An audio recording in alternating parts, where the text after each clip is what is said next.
This TFMR podcast is brought to you by your friends at JM Bullion. Visit jmbullion.com for all your gold and silver bullion needs. Hello again from TF Metals Report, and here are your podcast highlights for the last week of August 2023. Again, a daily podcast, just one of the benefits you receive as a member at TF Metals Report. Hey, if you want to give us a try, we're going to run a coupon code all month long, $10 off your first month. That makes the cost $5. All right, so if you want to try TFMR, see if it's worth it, hey, it only costs you $5 the first month. If you stick around and renew for the next month, it'll go to the full cost, which is $15. But if you want to give us a try for $5, go to tfmetalsreport.com, sign up for an account. Sign up for a monthly subscription and enter the coupon code GOLD, just the word GOLD, G-O-L-D, and get your first month for only $5. All right? Anyway, these podcasts are just something that you get every day as a subscriber, and this podcast highlights are just a little snippet from each daily podcast. Back on Monday, we looked at a number of charts, one of them the short-term chart in the U.S. dollar, which has been rallying almost every day since July the 18th, a solid uptrend. Would it hold through the week? That was the question. A question that we would get answers to in relatively short order. But on Monday, we didn't know for sure what was going to happen. That's all part of what we discussed that day. These are all 2-month charts. Okay? In order, we're going to go through them, starting with the dollar.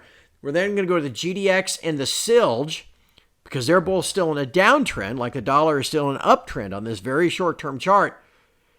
Then we'll look at the metals and see if they can kind of tell us where we go from here. Let's start with the dollar. Again, starting from that big collapse in July, all the speculator money rushed into silver. It's now been all flushed back out. Remember, this was right before my daughter's wedding. Kept waiting for the rally, and finally it started. Then it was off to the races. Now look at that trend line. I mean, that is about as solid of a trend line, catching all those intraday lows except one, and that one just barely exceeded it by what, 10 cents back on the 10th of August? So that's a pretty valid trend line. That's the one we're going to watch tomorrow, but probably more importantly on BLSBS Friday. But we'll update this chart. We're going to look at this chart every single day this week, because that's a pretty solid short-term trend line in the dollar, and it remains going up.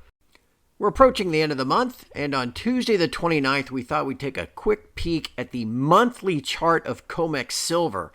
I've seen this chart on Twitter quite a bit lately. People saying silver is close to breaking out. What I don't like about it is you could draw this line anywhere you want. You could keep extending the line to the next high and say silver's never broken out, kind of moving the goalposts in a way. So I want to try to clear that up, let everybody know what I think about this chart, and it was one of the charts we discussed, again, Tuesday the 29th. Finally, I wanted to give you this one last chart. This is silver on the monthly chart. The month is going to end in 2 days. And I've seen this chart on Twitter. I'm not sure if I agree with it, but who am I? Okay? I think you can just keep moving the goalposts if you want it. I mean, who's not to say we don't go up to 32 and then pull back to 24, and then all of a sudden there's a new line that connects the high in 2011 to that high at 32. You know what I mean? You can always move the goalposts and redraw the lines. That's why I'm not a big fan of this, but I wanted to show you this because there are a lot of people on Twitter that are watching this closely. It's a nice little couple of monthly candles, though. I will give you that. The big green candle for last month and then the green hammer thingy candle for this month sure makes it look like silver is poised to blast higher in September. And given what I've been telling you about how I think the economic data would go, that would sort of seem to back that up. Those last two candles look pretty good. We went back to the dollar on Wednesday the 30th, but this time a longer-term chart. If you listen to these podcast summaries every week, then you know we've been watching this long-term daily chart of the dollar for quite some time with a downtrend that began back in November of 2022. Price looked like it was breaking down, and now all of a sudden it looks like it's breaking out. Well, on Wednesday, it was holding above its 200-day moving average. That might be significant. We don't know where it's going to go the rest of the week, but again, it was something to discuss on Wednesday the 30th. And finally, let's just update the daily charts. Let's go all the way back now, a full year of the dollar index. This is the important one, at least for today. So listen close. See the big red arrow? That, of course, is the trend line that, as you can see, held price in check, held the dollar index in check all the way until earlier this month. Notice then the 200-day moving average, which failed to hold, and then the dollar index failed to get back above in late November, early December, and then got above about 2 weeks ago. Notice where the dollar index bounced from today. Briefly broke down below there. 103.10 is where the dollar index is. And like I said, I got a last 103.17. Okay, now will that hold? Well, for today it is, and may hold tomorrow. Let's talk about it on Friday. You can look at this now. Look, this is the fourth time in this downtrend. There has been solid, either multi-week or more than a month, uptrends. See it through the month of February. You can see it at the end of May. You can see it at the end of June. And you can see the current one. All of them broke. And then the dollar index fell dramatically. I think that's what's going on here now as well. Expect the dollar to decline in September and then really get going into October, taking us all the way back down here below the trend line, even all the way down to 99. If I'm right about that, how much higher will the metals go? Well, chew on that one for a while as you look at that chart.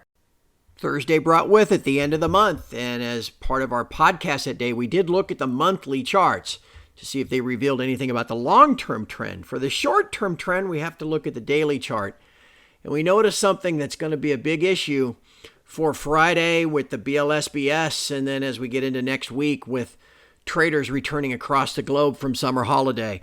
Gold has rallied. It has squeezed a few shorts, but it is pressing right up against its downtrend line from early May. Is this just what they call a bear flag, or is it going to break out? Well, that's something we'll have to continue to watch, and it's something we discussed as August drew to a close on Thursday the 31st. All right, here is the December gold. Remember I said pressing up against resistance? I'll say 2 days in a row, the high. Today, 1975. Yesterday was something like 1977. 2 days in a row, the high. Right on the downtrend line that stretches back to May the 5th. So, are we just flagging again? Again, this is still a concern. I don't think so. I hope not.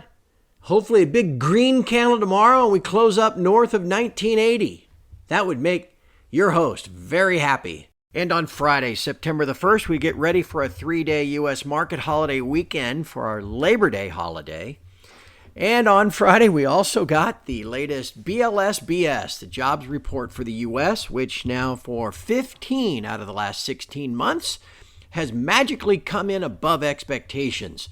Of course, what's maddening about all this is then, the next month or the following month, that headline number gets revised lower. For example, back in June, the headline number was 207,000 new jobs.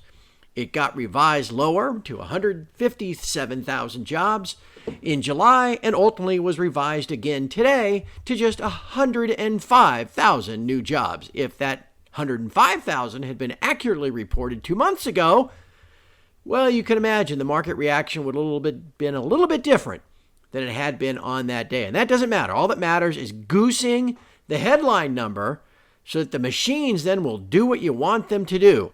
And the machines that run the mainstream media will dutifully report those numbers as well to make it seem like all is great. Eventually, we're going to have to pay the piper. You can't build your empire on a foundation of lies.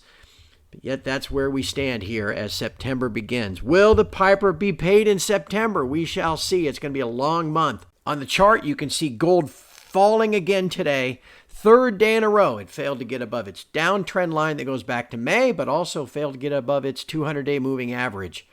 Doesn't leave us feeling really confident as traders return next week, but it is what it is, and we'll worry about that come Tuesday. For now, I hope you enjoy a 3-day weekend. We'll talk to you again next week with another edition of the TF Metals Report podcast highlights.